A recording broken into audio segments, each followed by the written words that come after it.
You're listening to Bigfoot Society, and I'm Jeremiah Byron. Tonight's account comes from the deep north woods of New Hampshire, where moose roam, the nights run black, and the locals still whisper about something they call the wood devil. We're talking to a hunter named Kevin tonight, who's been in the woods his entire life, but on Memorial Day weekend, in a remote campsite near the Canadian border, something happened to Kevin that you'll hear about tonight that changed him for the rest of his life. So stay with us. All right, Bigfoot Society, you've got the privilege of talking to Kevin today. Kevin listens to the podcast, I believe, over on the Spotify platform, so that's how he got connected. He's a hunter and an outdoorsman from New Hampshire. And welcome to the show. How's it going, Kevin? It's going good. How are you doing? Awesome. I am always super excited to talk to someone from New England, and especially from New Hampshire. I grew up about 500 feet from New Hampshire in Massachusetts. So, oh wow, definitely. There you go. Yep. It went up to New Hampshire quite a bit. It's a beautiful, beautiful state. Always fun to talk to individuals from out there. But you know, Kevin, I know we've got some interesting things to go over today. So, I want to make sure that you have the time to share what you experienced. You're welcome to take us back to when this happened to you, and we'll be right there with you. So, all right, yeah. I mean, I'm a hunter from New Hampshire, born and raised, and you know, I go up basically near the Canadian border to hunt and fish, and I've been doing it my whole life. And in the summertime, you know, it's like me and my wife, and every now and then our in-laws will come up too. But it's like we go up there and we'll camp out, fish. You know, there's tons of trout fishing and stuff, but yeah, so it's just like any other year. I mean, I've been going up there my whole life, you know. It's like avid outdoorsman. I mean, can't express it enough, man. It's like nothing. I mean, I've been within 10 feet of a bull moose. I mean, there's just nothing. I'm good in the woods, you know. I mean, I'll go into the White Mountains with a compass and I'll come out by my truck. It's like I'm a very seasoned person, so I just want people to really understand, like, this isn't like I'm not some, you know, hippie out in the woods. It's like I've been in the woods my whole life, you know, like I know everything in the woods. And so we go up to camp or whatever, and it's like third night in. I think this was also, by the way, 3 years ago now, I want to say, but yeah, it was Memorial weekend, so it was like, you know, the beginning of the summer time frame, like, so it must have been right in the beginning. Yeah, it was right in the beginning of summer, basically. And it's like we go up like every other camping trip I've ever been on, you know. And it's like basically what happened was third night in, you know, everyone's in bed. It was me, my wife, and my mother-in-law and my father-in-law. And they were in their tent, we're in our tent, you know. And it's like we woke up, me and my wife, at the same time. We had to go to the bathroom or whatever. So we go out, we go to the bathroom, we come back. And mind you, too, we're like camping in a very remote area, too. This isn't like, you know, right off the side of the highway. It's like we're out kind of off the beaten path a little bit, but it's like people do it. People camp. There's so many logging roads, and, you know, it's like there's all these places you can go. But anyways, it's like go back to bed and lay down. She falls right to sleep. I'm just kind of laying there, and right as I'm drifting off, it's like I could hear something in the woods, you know. It's like I couldn't really figure out what it was, but it's like, I mean, I've had bears in my camp before. I mean, nothing freaks me out, man. It's like I can handle just about anything. It's like, but, you know, so I'm listening. I'm like, all right, it's probably, who knows, could be a bear, whatever. And there's this noise. It just sounded like movement, you know what I mean? Like just like muffled, you know, sticks and stuff breaking, stuff, you know, something moving through the woods. And it's like, clearly it's an animal. So I'm kind of listening to it or whatever. And you know, it starts getting a little closer. And it's like, I don't know how far off it was, like, at that point, but I'm just kind of laying. I mean, this is like 2:00 in the morning, probably. And, yeah, it's just like this thing just starts coming from the woods, and it's like, it's getting closer and closer. So I'm kind of like, oh man, like, maybe it's a bear, that's not good. Cause I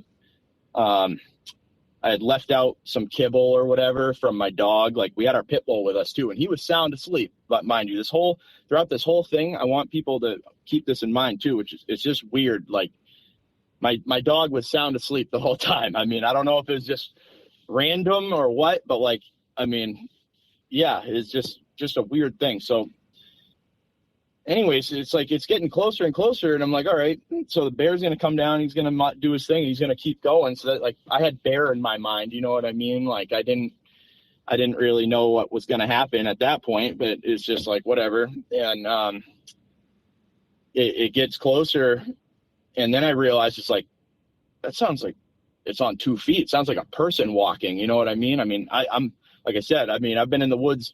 Yeah, I couldn't tell you, even down in southern New Hampshire, some places where I hunt, it's like there's a lot of hunters and stuff, and like, what someone sounds like when then you see the hunter coming through the woods when you're in your stand or whatever, and it's like, this was 2 feet. Like, I don't know how else to say it. Like, it was 2 feet. I mean, there's two bipedal, sounding legs or whatever moving. It was not four hooves or paws. Like, it was two very distinct, it sounded like someone walking, but it sounded like, it wasn't like a T-Rex coming in or something, but it sounded like a big person just kind of trudging through the woods. It was bizarre, It's like, where we were, from the direction where this was coming from, there is nothing. I mean, and for someone, I mean, we don't even have to say it. Everyone knows what's going to happen to you if you're going to walk up on someone in the middle of the night, in the middle of nowhere. I mean, you're going to get shot at or whatever, right? So it's like, I was kind of what? This is just weird, like, what is, and I just like, I kept trying to think it was a bear, but then I'd hear it move, and it was like, that's not a bear. I mean, it just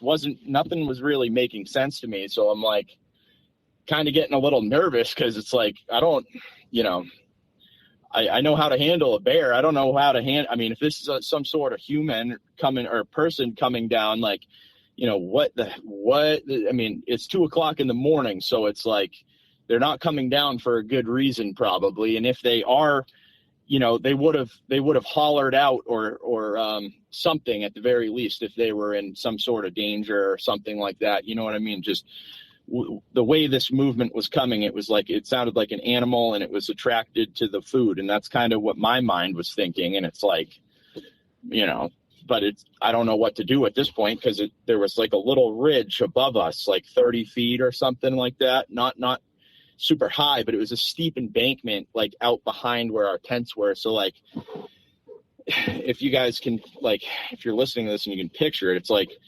picture a flat.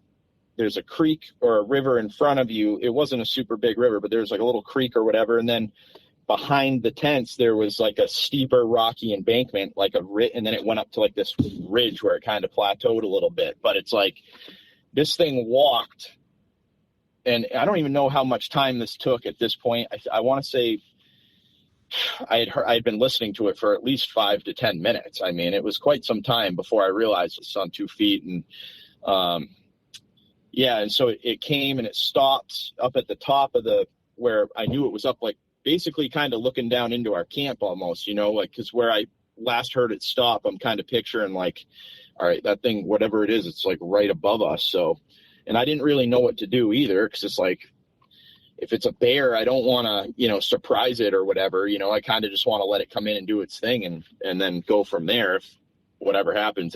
But, so I just stayed in the tent, but I was kind of getting, like I said, the nervousness was starting to peak a little bit. And again, I don't know why. I mean, I've had bears outside of my tent, and I've never felt like this. Like, I had this, there's just something in my gut that wasn't sitting right. So it's like, all of a sudden, it's like I hear it coming down. So it's like, oh, it's going to come into camp now. So it comes down, I hear it, maneuvering kind of down the rocks and down this little spot, and it's like, it makes its way, and it's still walking on 2 feet this whole time. It's like the most bizarre thing. So then now it stops, and it's like right outside of my tent, and I'm just like frozen, I'm not moving. I'm not trying not to do anything. So I'm like, I don't know what this is. And if it's a person, like, I don't know what they're going to try and do. So I'm just kind of waiting, but I'm honestly like getting a little petrified. I'm like, I don't know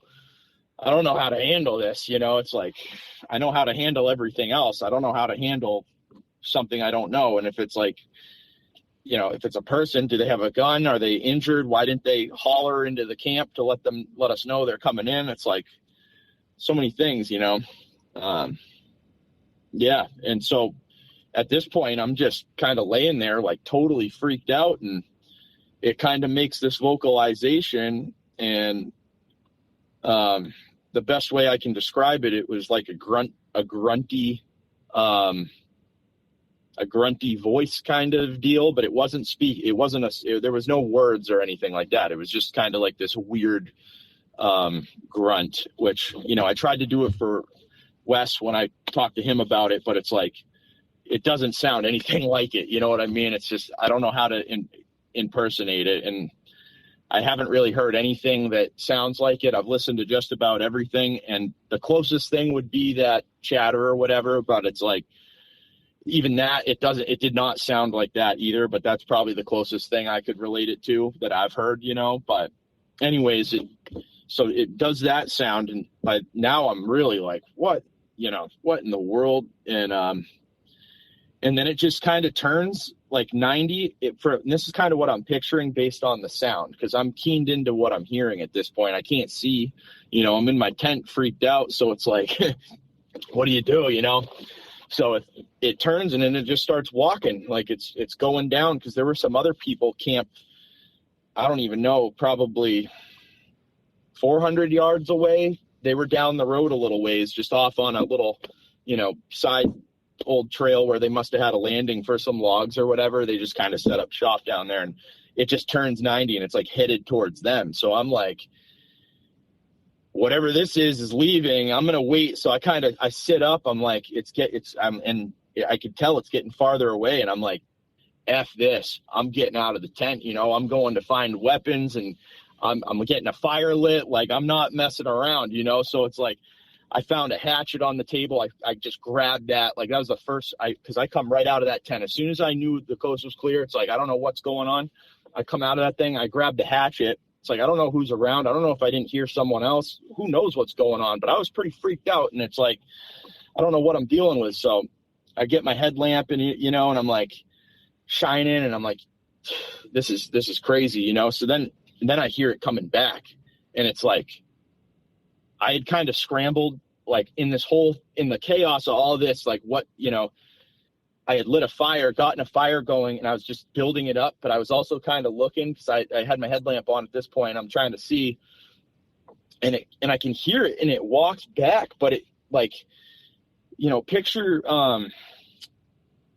like, you know, the you know how like pine browse will come down and they like swoop down, and there's like pockets, and like there's little dark spots in them, you know. I'm just like scanning like every single pocket in the darkness of the trees that I could see, and I don't see anything, because when it came back, it stopped, like it was right there, but I couldn't see anything, you know what I mean? It's like, I'm just waiting to see like the face of a weird looking bear, you know. Like, this is weird. And it was super freaky too, mind you. The whole time I'm pretty freaked out. I mean, it was pretty weird. It was like, what is going on? What am I dealing with?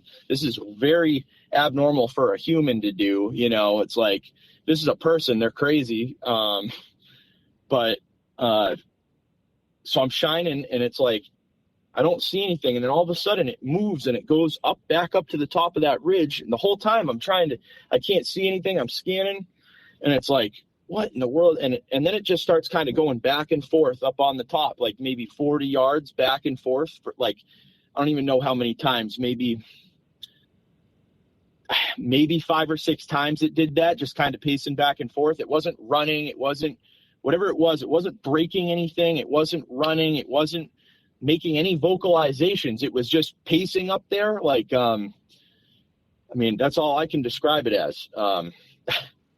It was weird. And, you know, and then it was I kind of got like a little bit of a, like all of a sudden I kind of just got super super mad. Like I became so mad that if I had had a gun in my hand, I would have just let it rip into the woods. Like, and I'm really ethical. I don't shoot what I don't know, but it was like, it got past the point of me caring about that anymore. And it was more like, this is weird, you know, like this is not good. And it's like, I mean, it was just very, very bizarre. And I didn't know and I knew it wasn't a bear at this point. You know, it's like, it's not a moose. It's not a bear. I mean, I don't know what you know, it's not a human at that point. I'm like, this can't be a person. I don't know what this is. I don't know if I'm dealing with something supernatural. I don't know if I'm dealing with the supposed wood devil that is up there or what, but it's like, I have no clue. Like, and it was very freaky, you know, and then all of a sudden it was like, it just like everything kind of went quiet. I had gotten, I went over to my father-in-law's tent and I'm like, Larry, you got to get up. There's a bear out here, you know, like I'm not going to tell him like, and at that point, I'm not even thinking Bigfoot. I'm just like, what in the world, you know, what am I dealing with? You know what I mean? And it was like, that was the only thing I could come up with that like, I could tell him, you know, and it just was quiet after that. You know, he ended up like, he was like, oh, it must have moved on, you know, like he kind of stayed up for a few, but it was like, he went back to bed. And then, I mean, I just kind of stayed up all night, you know, listening. I didn't hear anything. It was just very weird. And I mean, you know, what got me to this point is it's like from what happened onward for the first 2 months, right? It's like, I don't know what I'm dealing with. What's that? Cause I'd heard stories of stuff and I know people that have had, you know, seen footprints and there's some weird stuff that goes on, you know what I mean? But I just physically, I didn't see anything and I can't tell you what it was, you know, I have no clue, but it was very bizarre. And it was like, all right, I got to figure out. So I start researching and I'm researching and it's like, holy smokes. And then I come across, you know, the podcasts and stuff. So I start hearing people's podcasts and like what made me reach out to you was there was a guy that you had on who was hunting Bear Brook or whatever. And it's like people were talking about a sighting right over 10 minutes down the road from me in Nottingham and this and that. It's like, I got to kind of talk to this guy because, you know, one, it's therapeutic in a way. And two, it's like, I haven't talked to anyone other than Wes about it since, you know, I mean, my wife, she don't really talk about it with me. I mean, she's whatever with the whole thing, but it's like, we don't know. She never woke up either through this whole thing. She was sound asleep. It's like, the whole thing was just bizarre. You know what I mean? But yeah, so I keep researching and about a month goes by. I'd emailed there's like a whole museum apparently in Maine over here where there's like Bigfoot research and crypto stuff going on. It's like, I had no idea there was that going on around here either. So I'd emailed them. No one's getting back to me. It's like, you know, I'm kind of ready to just kind of give up on trying to figure out what happened. And then I found there was this lady, her name's Michelle Soulier. Apologies if I say it wrong, but she gave me permission to, you know, talk to Wes, and she's very open with my story, and I think she might even include it in one of her books. But anyways, I reached out to her and I'm like, listen, this is kind of what happened to me. You know, I explained the whole thing and she was like, show me where you are. So we were way up northern New Hampshire, and I sent her a pin from my Onyx, you know, sent it over to her, and she sends me back a map, and it's like right there. I'm right in a string of sightings, like 10, 15 sightings so she does Maine, but it's like there's a bunch of sightings from in New Hampshire, right where I was, which I learned after the fact. It was like very surprising, you know, I had no clue. And then she had told me that like there was, I can't remember the exact amount of accounts that she had said, but she had literally, like, she said that it kind of was bizarre to her because like 2 or 3 other people, separate people that had no relation or anything over in Maine, like 10 miles from there, had a very similar thing happen to them with something they did not see, but it was the same type of deal, you know. It was, so that for me, it was kind of like, all right, this is really weird. She kind of thinks this is a Bigfoot thing going on. I'm like, I don't know if I didn't know what I was dealing with. At that point, at the end of it, I knew it was either a couple of things. It had to have been supernatural, one of these Bigfoot or wood devils, or it was a person. I mean, I don't know what else it could have been, so that's basically my story. I mean, I never saw it, but it was enough for me to be very spooked. And, I just, none of it settled right with me after, you know what I mean? It was like, I got to really figure this out, and I still haven't figured it out. So, that's kind of where we're at with it, It's a really interesting account, and thank you for sharing. The northern part of New Hampshire, it's wild. The northern part of New Hampshire, you don't mess around up there. I mean, I grew up in New England, as I said before, and we used to go up there for vacation too. Listeners need to understand how wild it is up there. Like, we used to go up to Pittsburgh. I don't think people do, Yeah, and I mean, you drive around dusk. It's primeval. And there are, we would see like 12, 13 moose in one night. It's crazy.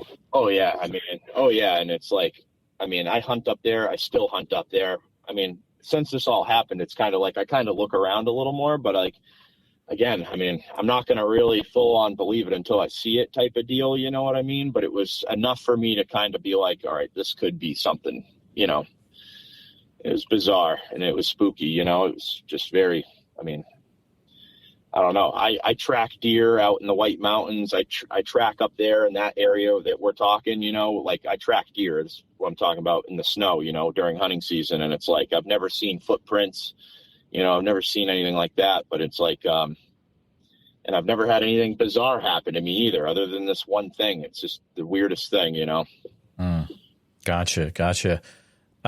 You were saying you've listened to many different things. Were you alluding to like the Sierra sounds from Ron Moorhead? Okay. Yeah, I've listened to those. I've listened to all the vocalizations. Once it happened, because obviously everyone knows about Bigfoot. Everyone knows about, it could be out there or whatever, and to each his own with it, and it's like, for me, it was always whatever, if I see one, I see one, but it's just like, so I start looking up all these sounds and stuff, and like nothing sounded like it other than that recording but it wasn't that, you know what I mean? It was not that either. It was very weird. I never heard anything like it again in my life. It was it was so deep and guttural that it was like people talk about the bass from the things going through their chest. Like it wasn't like that, but it was deep enough where it was like, I don't know if that's a bear, like that's very weird, Oh, absolutely. The next day afterwards, did you look around the campsite at all? Notice anything weird, out of place, nope, potential evidence? I never noticed anything out of place. Nothing out of place. I did look around. I went up to the top where I heard it come in and leave and pace around, and it was like super mossy, like floor, but it was also, it held tracks, but it didn't really hold tracks. And it was like, I found one spot where, to me, it looked like a heel had kind of crushed through a like 10-inch diameter dead log on the ground that was like, wet from rot. But it was like, it looked like, because there was no definitive toes or anything, but it was like, you could tell something, and it wasn't a hoof, it wasn't a moose. It was like, this looked like a heel, it was very weird. And it was not a bear. I know what a bear track looks like, it's like, this was not a bear. It was a very big, like almost heel-like impression. And like, I showed my wife, and she's like, really? Like, I don't know. She's like, it is weird looking. And I'm like, I know. I don't know what to make of it. It's like, there were no other footprints, or I couldn't find anything like freshly broken, or, I did my best to try and scout it out a little bit. And it's like, I couldn't figure it out. It's like, the whole thing was so weird, as someone that is in the woods. I'm in the woods archery season's in like a month, and I'm hiking out sometimes like 2 miles in the dark. Like I'm not worried, but it was just like, I don't know what to make of it. It's like, I should be able to figure this out, and I can't, it's like.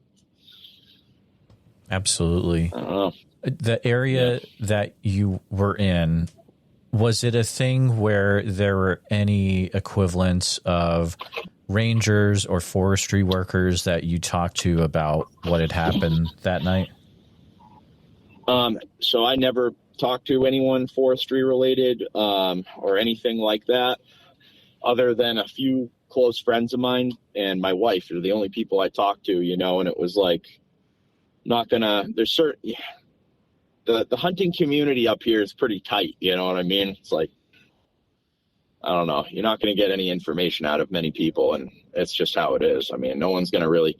I can guarantee you probably half of the season guides up here in Maine and New Hampshire have probably had some sort of weird thing happen, but they're never going to tell you, Oh, so absolutely. It's like, who do I talk to? It's like, who do I talk to, and so it's just kind of, put it in the back dormer. And then I'm like listening in on one day. I just happened to click your show, and it was that guy from Bear Brook there. And it's like, I know right where he's talking about with all this stuff, you know what I mean? I've hunted in there too, and I haven't had anything weird happen, but it's like, I could see how people would probably think that there's something in there. It's definitely a old growth forest, and it's like, it's same up north. It's very primeval. So there's plenty of space to hide if something is there, but it's like, again, I didn't see anything, Oh, absolutely. The Bear Brook episode really hit a chord with a lot of people. I constantly have people reaching out. I actually have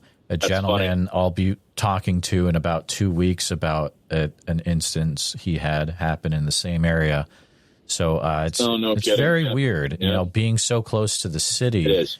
But as you said, it's wild. But you had mentioned a few times wood devils, and yes, which is an interesting thing in the northern part of New Hampshire.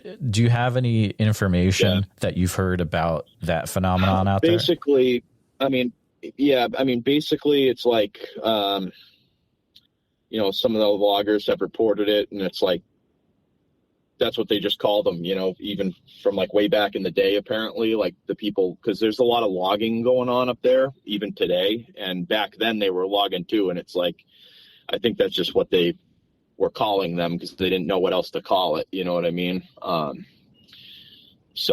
apparently it's like a tall, thin, gray colored being, like a Sasquatch type of deal.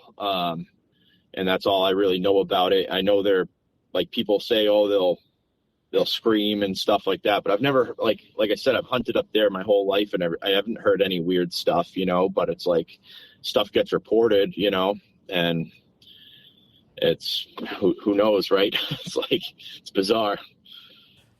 It is a different world up there. It's beautiful. And everyone's tight-lipped too. Yeah. Oh yeah.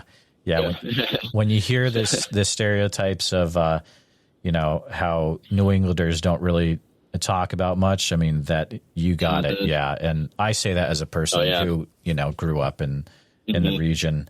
So that's why I really appreciate, a person like yourself coming on the show from New England.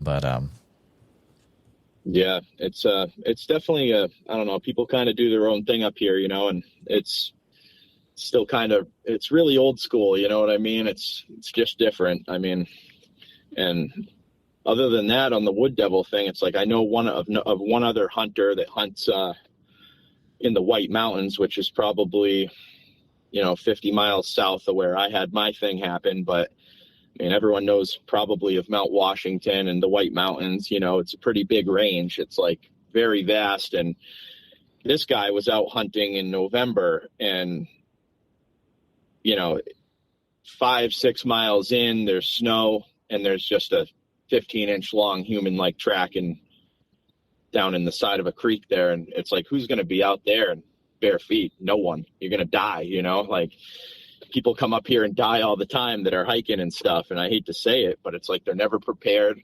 No one understands. I mean, people think that they can just come up here and it's like all good. And it's like, no, you have to have GPS and compasses, and you have to be prepared. I mean, even when I go hunting, I mean, with the places I hunt, you get turned around, you could die.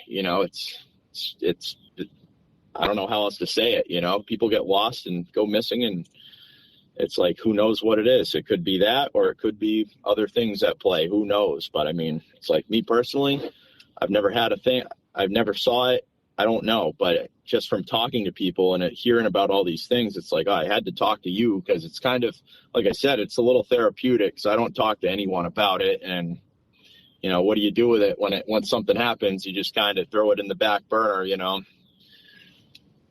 Absolutely. And I appreciate you sharing your story again. Would you ever want to have something like this happen, potentially have a sighting, or have you ever thought about that? I don't want what happened that night to happen again, because it wasn't enjoyable. It wasn't a pleasant experience. I mean, it was pretty scary, you know, and, you know, as far as seeing one, if I saw one, good. I know they're there. Great. Whatever, you know, it doesn't really bother me either way. I'm not out looking for them. I'm still hunting, you know, I mean, it's not ruining any of my hunting or anything, but it's like, you know, you kind of look around a little differently when something weird happens like that. And it's like, especially when I'm up north, you know, I'm kind of looking like, that'd be something if I saw one of those, you know, but guess time will tell. Absolutely. Well, Kevin, I appreciate you taking some time out of your day and sharing what happened up there in northern New Hampshire. Hopefully this episode reaches some of the people out there. And if you are listening, yeah, I mean, I would like to, yeah, if you had something, you're good. If you've had something happen up there, you know, feel free to reach out. You can email me at bigfootsociety@gmail.com. But yeah, Kevin, it's been a pleasure chatting with you today. Thank you. Yeah, definitely. And, you know, hopefully, I mean, I'd like to hear from someone up there, you know, if anyone up there in that area, you know, they want to reach out or whatever, they can send you their info and you can get us in contact. That'd be cool. Cause like, you know, it'd be interesting to see what other people have to say, you know? Absolutely. Absolutely. Well, thank you so much for coming on the show, Kevin. Not a problem. Talk to you. Just want to take a minute to say thank you for listening to this episode of the Bigfoot Society podcast. Kevin's story is one of those rare encounters that lingers, not just because he saw the creature, but because of the way it moved, watched, and waited in the shadows of northern New Hampshire. So a huge thanks to Kevin for breaking the silence and sharing what happened in the northern country. If you enjoyed this conversation, please subscribe to the channel on YouTube and hit the bell icon so you don't miss any new episodes, and share this one with a friend who's into Bigfoot, New England legends, or just a good mystery. If you're listening to us on Apple Podcasts or Spotify, make sure you're following the show there. And if you'd be willing to leave a 5-star positive review, it really helps more people find us. And if you or someone you know has had a Bigfoot encounter, especially in northern New Hampshire, the White Mountains, or around Bear Brook, or anywhere in the world for that matter, I'd love to hear from you. So please send me an email at bigfootsociety@gmail.com and let's talk about it. If you haven't gotten the chance to see it yet, we have a brand new members community over at bigfootsocietypodcast.com, and just click on the members login area. It's a place where you can hear ad-free early release episodes and members-only episodes. There's one every week for you guys. And also, it's a place to hang out with people that are into Bigfoot as much as you are. We watch a movie together once a month, and we have a great hangout at the end of the month as well. So make sure you go ahead and check that out. It's a way to support the podcast and help us keep going. And thanks again for following the Bigfoot Society. Until next time, keep your eyes open, trust your gut, and never ignore the sound of footsteps in the night. So see you in the woods.